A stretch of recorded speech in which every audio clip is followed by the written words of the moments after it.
Hello दोस्तों, welcome to my YouTube channel Ayush tutorial. तो कैसे हैं आप लोग सब? उम्मीद करता हूं अच्छे ही होंगे। तो आज हम इस वीडियो में वर्क एनर्जी के एक्सरसाइज के क्वेश्चंस न्यूमेरिकल्स स्टार्ट करने वाले हैं। तो मेरे चैनल को लाइक करें, सब्सक्राइब करें और ज़्यादा से ज़्यादा बच्चों को शेयर करें। तो चलिए बिना टाइम वेस्ट किए आज हमारा एक्सरसाइज क्वेश्चन चालू करते हैं। और बच्चों, सबसे अच्छी बात यह है कि विद इन 3 डेज या 4 डेज हमारा चैप्टर कंप्लीट हो जाएगा। फिर हमारा साउंड चैप्टर बचेगा। और अपने वादे के मुताबिक क्या हो रहा है कि 30 दिन के अंदर हमारा जो फिजिक्स है 9th क्लास का वो खत्म हो जाएगा। फिर हम 10th क्लास का फिजिक्स स्टार्ट करेंगे, फिर 11th, फिर 12th, फिर IT नीट और मैथ्स भी हम करेंगे 9, 10। टाइम की कमी होने के कारण क्या है कि रोज एक वीडियो ही आपको प्रोवाइड कर पाता हूँ। ठीक है बच्चों, तो आप लोग मेरे चैनल को सब्सक्राइब करना ना भूलें। चलिए, तो वर्क एनर्जी पावर के एक्सरसाइज के 1, 2, 3, 4 क्वेश्चन आज करेंगे और अगले जो 4 क्वेश्चन है वो हम कब करेंगे? कल करेंगे। तो ज़्यादा समय नहीं लूँगा आपका, सिर्फ 10 से 15 मिनट में आपका वीडियो कंप्लीट हो जाता है। 15 मिनट आप वीडियो को देखें, 15 मिनट आप रिविजन खुद से करें, नोट्स बना लें। मतलब आधे घंटे या 1 घंटे के अंदर अंदर आपका जो है डेली का वीडियो जो कंप्लीट हो जाता है, खुद से करने के बाद भी और लिखने के बाद भी। चलिए चालू करते हैं। जो हमारा पहला क्वेश्चन है वो क्या बोल रहा है, ध्यान से देखना। Look at the activities listed below, reason out whether और not work is done in the light of your understanding of the term work. मतलब बोल रहा है कि आपको नीचे रीजंस दिए बहुत सारे, आपको कंडीशनें दी, बताना है कि आपको वर्क हुआ है कि नहीं हुआ है। क्या बताना है कि वर्क हुआ है या नहीं हुआ है। तो वर्क हुआ या नहीं हुआ है हम कैसे बताएंगे? तो गाइस, कशिश, अंजलि, जो हमारे क्लास के बच्चे हैं, आप लोग ध्यान से सुनना और आप लोग आखिरी में जवाब भी देना। अथर्व, आप भी जवाब देना, सब जवाब देना। गाइस ध्यान से देखिए, तो आपको बताना है वर्क। तो वर्क भैया 2 कंडीशन में वर्क होता है। इसके जो आंसर है आपको कहाँ मिल जाएंगे? डिस्क्रिप्शन बॉक्स में मिल जाएंगे। और सबसे अच्छी बात है, वो देखने की भी आवश्यकता नहीं है, आपको खुद से भी करते आना चाहिए। मैं जो समझा रहा हूँ वो समझ लो, वही एग्जाम में आएगा, ये गारंटेड। 9, 10, 11, 12 जो भी मैं पढ़ाता हूँ वही क्या आता है, एग्जाम में आता है। चलिए हम पहला क्वेश्चन स्टार्ट करते हैं कि कंडीशन हमको कितनी दी हुई है। यहाँ पर हमको यहाँ पर कंडीशनें दी हुई, आपको दिख रहा होगा सबको। हमको यहाँ पर कंडीशन है 1, 2, 3, 4, 5, लगभग 6-7 कंडीशन हमको दी हुई है। तो चलिए हम इसको चालू करते हैं। 1 बाय हम बताते हैं कि वर्क हुआ है कि नहीं। वर्क बनाने के लिए 2 कंडीशनें लगती है कि अगर ऑब्जेक्ट अपनी ओरिजिनल पोजीशन से डिस्प्लेस हो जाए या खसक जाए तो वर्क होगा। दूसरा कि अगर ऑब्जेक्ट, हम कोई से भी ऑब्जेक्ट में अगर फोर्स लगाएंगे, अगर हम क्या लगाएंगे? फोर्स लगाएंगे, तो फोर्स लगाना भी जरूरी है और डिस्प्लेसमेंट होना भी जरूरी है, क्योंकि वर्क क्या होता है? Force into displacement. चलिए देख लेते हैं हम। Suma is swimming in a pond. अब जो सुमा है, मान लेते हैं सुमा है या आयुष सर है, या आयुष सर स्विमिंग पूल में या पॉन्ड में, तालाब में स्विम कर रहे हैं। अब भैया सीधी सी बात है, हम फोर्स कहाँ लगा रहा हूँ? मैं पीछे की तरफ फोर्स लगा रहा हूँ, ऐसा है। और मैं कहाँ जा रहा हूँ? डिस्प्लेसमेंट कर रहा हूँ, बॉडी का आगे हो रहा है, मतलब बॉडी का डिस्प्लेसमेंट भी हो रहा है और वहां पर फोर्स भी लग रहा है। It means work is done. तो पहले का आंसर क्या आ जाएगा आपका? वर्क क्या है? Done. Work is done. Second, a donkey is carrying a load on its back. एक डंकी है, एक डंकी ने क्या करा है? उसके पीछे वजन रखा हुआ है। तो बताना वर्क हुआ है कि नहीं। तो भैया कुली सामान उठा के रखते हैं या डंकी सामान उठा के अपने कंधों पे रखते हैं, उसमें कोई भी वर्क नहीं होता। क्यों भी वर्क नहीं होता? क्योंकि सामान तो रखा हुआ है ना भैया, वहाँ डिस्प्लेसमेंट हो रहा है या कुछ भी नहीं हो रहा। ऑब्जेक्ट तो वही है ना, अपना डिस्प्लेस हो रहा है, नहीं हो रहा है, तो वहाँ पर वर्क होगा क्या? नहीं होगा। तो वर्क क्या हो जाएगा वहाँ पर? नहीं होगा। Work is not done. सीधा आपको सिंपल बताना वर्क हुआ है या नहीं हुआ। और ये परपेंडिकुलर डायरेक्शन में, इसलिए वर्क 0 भी हो जाएगा। समझ में आगे बात की नहीं आई? चलो आगे देखते हैं। A windmill is lifting water from a well. A windmill is lifting, तो वाटर को हम वेल से, कुएं से ऊपर लेके आ रहे हैं, विंडमिल लेके आ रही है। तो वाटर क्या हो रहा है? ऊपर डिस्प्लेस हो रहा है, या बकेट ऊपर जो लेके आ रहे हैं ऊपर डिस्प्लेस हो रहा है, और डिस्प्लेस हो रहा है, it means work is done. मतलब ऑब्जेक्ट अपनी पोजीशन चेंज कर रहा है, इसका मतलब वर्क वहां पर होगा।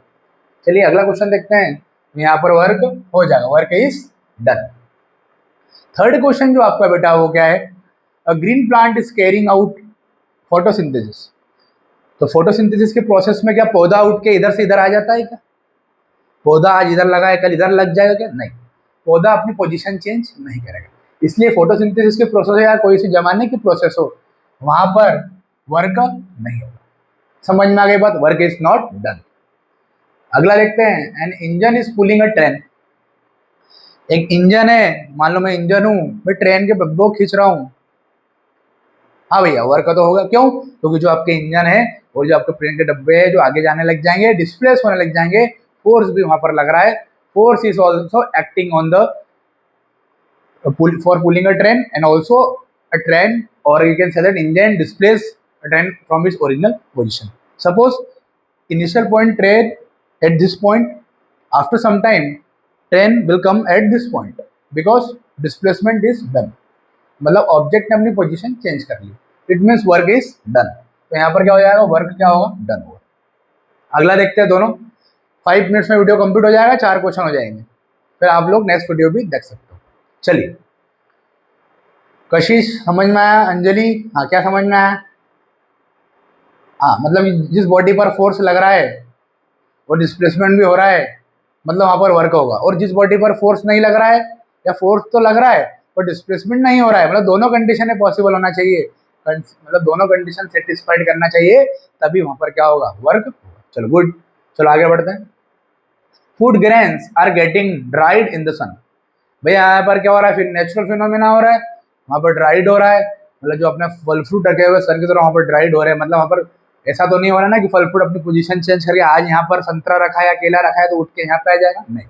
वो ड्राइड हो रहा है, गीला हो रहा है, जो हो रहा है होने दो, जो भी प्रोसेस हो रही होने दो, पर वहाँ पर ऑब्जेक्ट अपनी पोजीशन चेंज नहीं कर रहा है, ना ही वहाँ पर कोई सा फोर्स लग रहा है, इसलिए यहाँ पर वर्क कोई डन यहाँ पर नहीं हो रहा। आंसर क्या आ जाएगा? Work is not done. Next question अपना जो है, a sailboat is moving due to a wind energy. वहाँ पर जो सेलबोट है जो moving due to a wind energy, ये आपको बताना है। तो ये आप तो खुद बता सकते हो, ये आपका होमवर्क है, ये आपको बताना है, ठीक है। कमेंट बॉक्स में मुझको इसका आंसर बता देना कि क्या होगा। समझ में आई बात? चलिए अगला हम देखते हैं।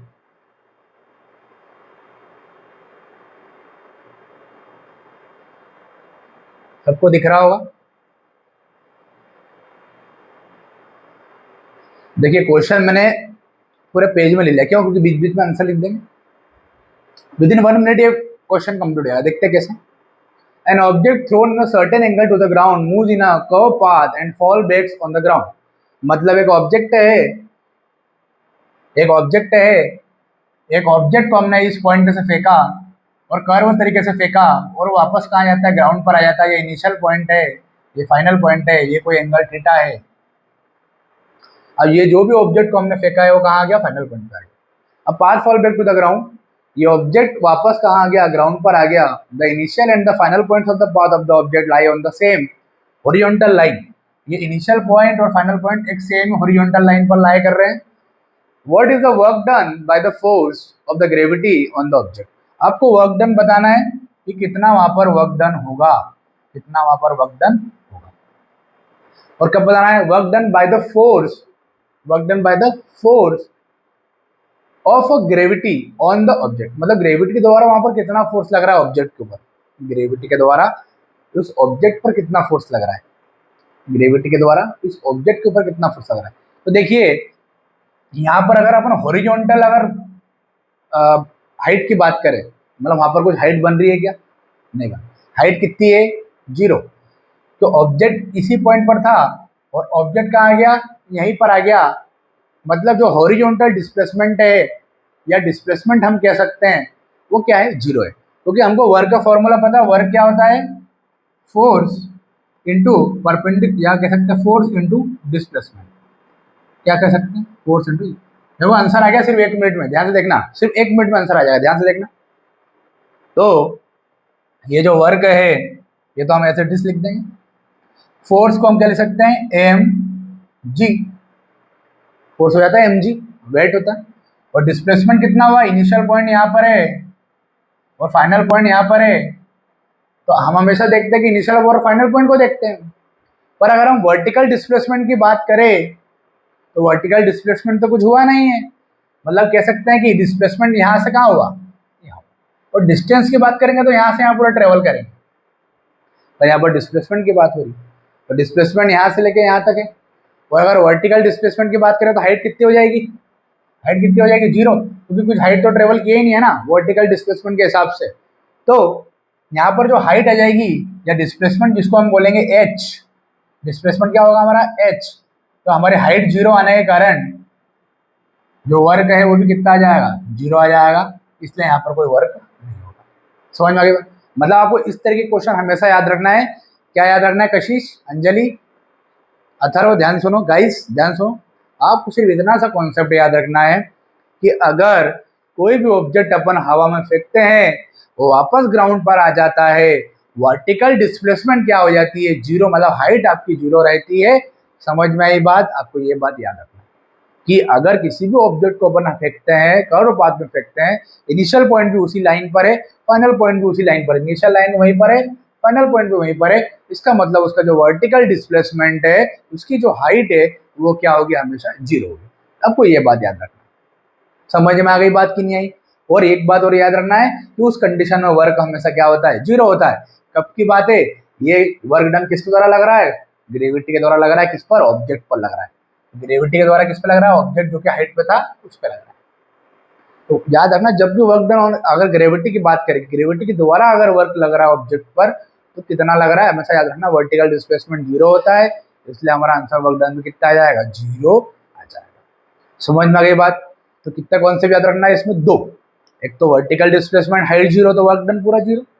दूसरा एक बात याद रखना है कि work done by the force of gravity on the, मतलब ग्रेविटी का फोर्स अगर ऑब्जेक्ट पर लगता है तो ग्रेविटी का जो भी फोर्स ऑब्जेक्ट पर लग रहा है वो हमेशा कितना लग रहा है, 0 ही लग रहा है, क्योंकि वहां पर वर्टिकल डिस्प्लेसमेंट क्या है, 0। चलो अगला क्वेश्चन देखते हैं। ओहो, इससे सिंपल क्वेश्चन तो क्या ही हो सकता है भैया, इससे सिंपल क्वेश्चन तो कुछ भी नहीं हो सकता, ये आप लोग खुद भी बता सकते हो।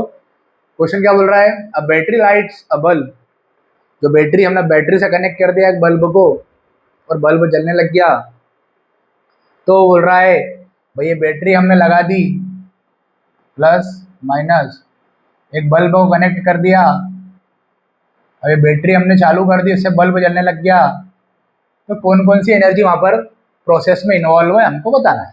तो कौन कौन सी एनर्जी प्रोसेस में इन्वॉल्व है बेटा, सिर्फ 3 एनर्जी पॉसिबल प्रोसेस में इन्वॉल्व है। फर्स्ट जो एनर्जी वहाँ पर ये क्या है, ये केमिकल एनर्जी। यहाँ पर बैटरी के अंदर केमिकल्स रहते हैं, केमिकल से बनी केमिकल प्रोसेस होती है वहाँ। तो केमिकल एनर्जी जो होती है, ये केमिकल एनर्जी जो होती है वो काय में कन्वर्ट हो जाती है, वो इलेक्ट्रिकल एनर्जी में कन्वर्ट हो जाती है। काय में कन्वर्ट हो जाती है, इलेक्ट्रिकल एनर्जी में। केमिकल एनर्जी काय में कन्वर्ट हो रही है, इलेक्ट्रिकल एनर्जी में, करंट फ्लो होने लग गया, और जो इलेक्ट्रिकल एनर्जी वो काय में कन्वर्ट होने लग गया, लाइट एनर्जी में कन्वर्ट होने लग गया। और ये जो लाइट एनर्जी आखिरी में अगर बहुत ज़्यादा अगर वहाँ पर हीट बन जाती है तो लाइट एनर्जी काय में कन्वर्ट हो जाती है, हीट एनर्जी में भी कन्वर्ट हो जाती है। मतलब केमिकल एनर्जी इलेक्ट्रिकल एनर्जी में कन्वर्ट हो रहा है, इलेक्ट्रिकल एनर्जी लाइट एनर्जी में कन्वर्ट हो रहा है, और जो लाइट एनर्जी है वो हीट एनर्जी में वहाँ पर कन्वर्ट हो रहा है। तो बच्चा लोग समझ में आया नहीं आया? इससे सिंपल क्वेश्चन बच्चा लोग क्या हो सकता है, कुछ भी नहीं हो सकता। ये सिंपल यहाँ पर chemical energy electrical energy light energy heat energy, खत्म हो गया। तो यही प्रोसेस तो क्या हो रही है, इन्वॉल्व हो रही है, ये आपका आंसर है।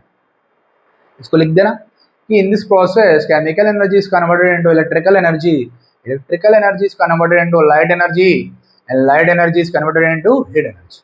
समझ में आ गई बात? चलो अगला क्वेश्चन देखते हैं, आखिरी क्वेश्चन आज का। चलिए, a certain force acting on 20 kg मास, एक सर्टेन फोर्स लगाया जा रहा है, एक सर्टेन फोर्स लगाया जा रहा है, किस पे लगाया जा रहा है, 20 kg मास पे लगाया जा रहा है। यह मास कितना है, 20 kg है। तो वहाँ पर क्या देखने को मिल रहा है, उसकी वेलोसिटी बदल रही है। पहले उसकी वेलोसिटी थी 5 u था 5 मीटर पर सेकेंड, बाद में उसकी वेलोसिटी हो गई 2 v हो गया 2 मीटर पर सेकेंड। मास जब कितना था, 20 kg था। मतलब किसी भी एक ऑब्जेक्ट पर मास पर फोर्स लगाया जा रहा है, पहले उसकी स्पीड 5 मीटर पर सेकेंड है और बाद में जो उसकी स्पीड हो कितनी हो गई, 2 मीटर पर सेकेंड हो गई। हमको क्या बताना है, calculate the work done by the force. हमको वर्क डन बताना है, कितना वर्क वहां पर हुआ होगा उस फोर्स को लगाने पर। बात को समझना, बहुत सिंपल क्वेश्चन है, बहुत सिंपल क्वेश्चन है। हमको वर्क डन बताना है, work is store in the form of energy. हमको वर्क निकालना है तो क्या निकालना पड़ेगा, एनर्जी निकालना पड़ेगा। तो कशिश, अथर्व, ध्यान सुनना गाइस, सिर्फ 1 मिनट का आंसर है और वीडियो हमारा आज का खत्म। मास पता है, यू पता है, हमको काइनेटिक एनर्जी हम निकाल सकते हैं। काइनेटिक एनर्जी क्या होता है? हाफ mv², हाफ बी ए, एम बी ए और वी बी ए। तो हम एक बार क्या करेंगे, इसके साथ काइनेटिक एनर्जी निकालेंगे, इनिशियल काइनेटिक एनर्जी। एक बार क्या निकालेंगे? Final kinetic energy. तो एक बार इनिशियल एनर्जी पता चल गई, एक बार फाइनल एनर्जी पता चल गई, दोनों को हम डिफरेंस निकाल लेंगे।